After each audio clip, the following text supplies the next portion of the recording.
Hi there, folks. Welcome back to Rich Reviews. So it's officially the end of the year, and basically, I think all of us would be happy to say that we're thankful that it's the end of 2020 and on to 2021, and hopefully for brighter days. And I know that there are plenty of people out there who think to themselves, why didn't you review more films? Here's the thing, folks. Sometimes, if I watch a film and I don't think myself I have anything to say at all about the film, or I don't think I can get the views for it, or it's simply a subject that I don't think gravitates towards me, I won't review it. I know there are plenty of people out there that review 180 films a year, and God bless them for doing that. I don't, because life is too short some days. As with the best of 2020, it's going to be similar to the worst of 2019, in which I have 9 films in alphabetical order, plus a couple of honorable mentions that didn't make the cut, and then the best of the year. And I know some people will be like, why is this on this list when you didn't review it or give it a lower grade? Because sometimes some films stick with me longer than the films that do get a higher grade, and I know that seems unfair at times, but sometimes if you like the film in a moment and then it fades. Let's start with the honorable mentions. The first film here, and I'll try to do this in alphabetical order. First honorable mention here is Driveways. This is written and directed by Andrew Ang. Now, this debuted last year at the Virginia Film Festival. I didn't see it. I saw something else, and I saw it, and it's one of the last films from Brian Dennehy, and this is just a quiet film, full of quiet, understated performances. Mother and son collecting this material from the deceased aunt, sister, and the lonely old man next door that the young child gets to know. And it's a quiet film. And unlike a lot of rambunctious films this year, this stays quiet, 90 minutes long compared to most films. The second honorable mention here is Hamilton, and congratulations to Lin-Manuel Miranda. He cashed his check all the way to the bank.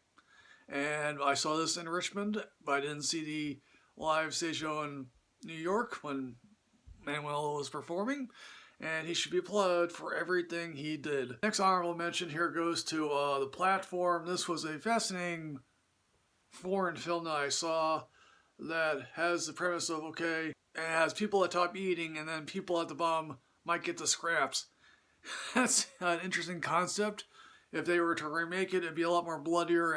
And the final honorable mention goes to, and this is the film I did not review, Sylvie's Love. This is a nice, quiet, romantic film with the first hour, in some way, I think, doing a better job to explain the love of jazz than, say, La La Land ever did, and a quiet, understated performance by Tessa Thompson and the guy that I don't really have a hard time pronouncing his name, who happened to be a football player, and he's probably one of the better football players to become actors.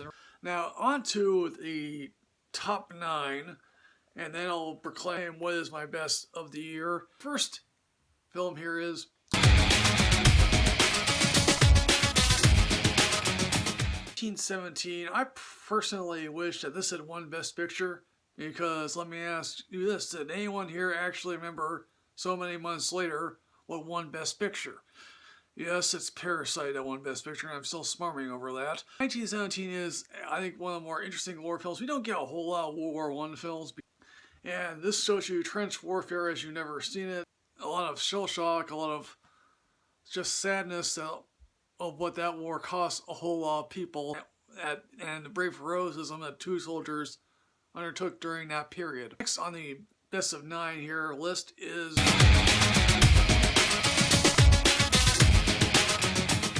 yes, it's Athlete A. This is the second film outside of HBO's At the Heart of Gold Inside U.S. Gymnastics Scandal that covers the USA Gymnastics sexual scandal involving Larry Nassar.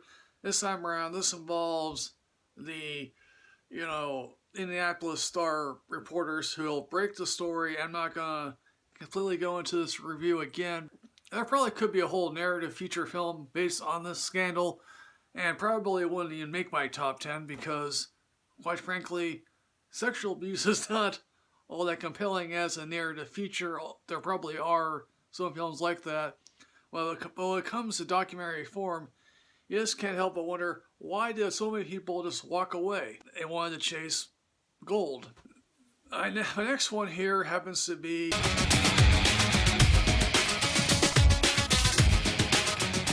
yes, it's Bad Education, and this HBO has done wonders since the early 90s, and basically you have to figure yourself, if I was a parent, would I be outraged more knowing that I was a taxpayer to all of this, and how Hugh Jackman, Allison Janney, they do wonders. I at least at one point I heard, oh yeah, they want to take this into a theatrical run.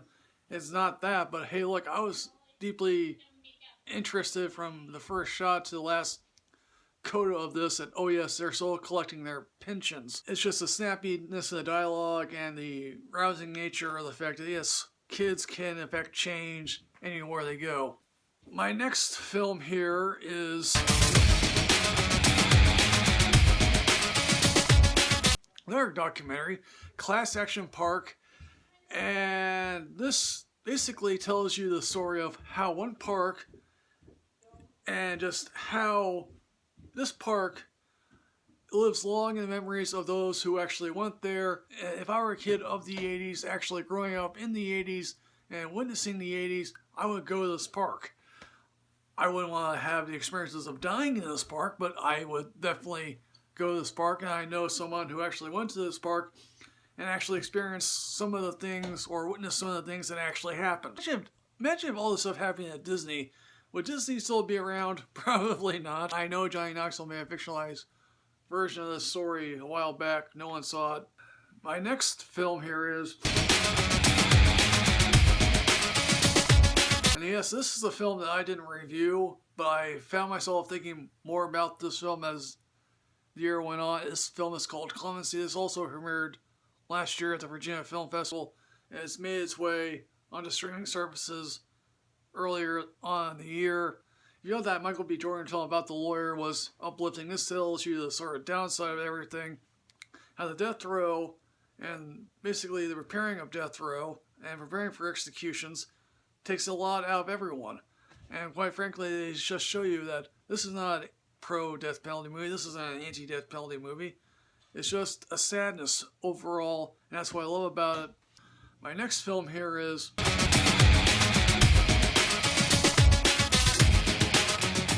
Yes, it's The Five Bloods, and I think to myself, Chadwick Boseman does some fine, memorable job, and I think to myself, if only Sylvester Stallone and David Morrell could capture what was portrayed here, we could have gone the Rambo film we all wanted and deserved, but no, we didn't get that. And at least at one point during the making of this film, it was supposed to be white actors, but then Spike Lee got on board and said to himself, okay, I'm going to change it to black actors. And I think Spike Lee, for a very long period of time, had really nothing new to say in his career. And then, of course, came along BlacKkKlansman. Now it's this.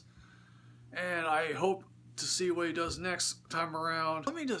My next film here is... This film is The Midnight Sky.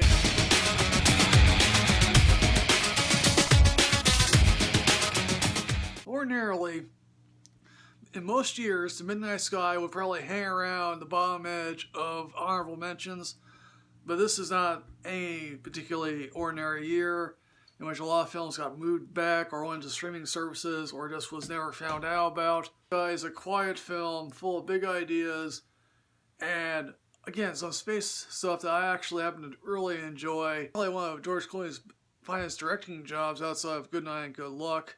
So my next film here is...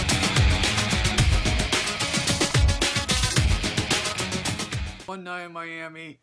This is based on a play that I have not seen.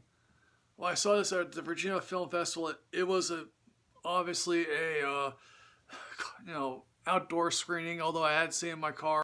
I know Alamo is currently going to show this, and I might actually want to see this again just to get a more rare look at the film. Again, it's the deconstruction of people who you know and love and the hopes and dreams of these men, and how some of these dreams have yet to come to pass, others have. And like all plays, the telling is great. Sometimes the telling you would like to see shown, but again, the telling is always amazing. My next film here happens to be...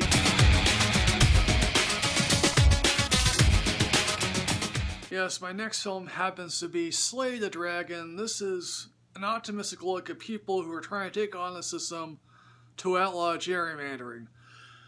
And sometimes, yes, you're hopeful that gerrymandering can be outlawed, but will the Supreme Court, taking a turn to the right, actually take on it? Probably not, because basically we are a screwed country, particularly in Wisconsin, which is just so totally rigged that you can't believe it. But my best film of the year happens to be...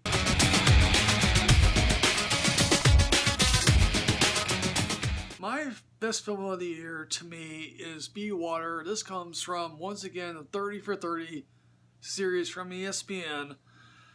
And here's the thing, I went into this knowing nothing really about Bruce Lee.